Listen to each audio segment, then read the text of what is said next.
Wala pang isang araw matapos i-release ni SB19 leader Pablo or John Paulo Nace at ng kanyang kapatid na si Joshua or mas kilala naman bilang si Josue ang kanilang collaborative single na may pamagat na Akala. Nangunguna na ang nasabing awitin sa iba't ibang bansa gamit ang iTunes chart.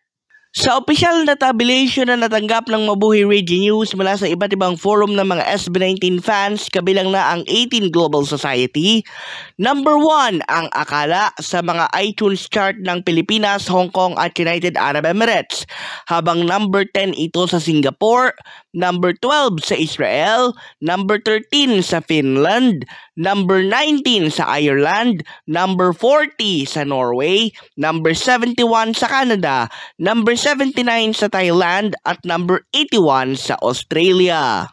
Pasado alas 6 ng Martes ng gabi nang i-launch ng magkapatid ang nasabing awitin kasama na ang official visualizer sa pamamagitan ng YouTube channel ng SB19 leader na si Pablo. At bilang bahagi ng kanilang promotions ay nagpaunlak ang magkapatid ng isang guesting sa pamosong Wish Bus na nakahimpil sa tapat ng Eton Centris Mall sa Maylibis, Quezon City.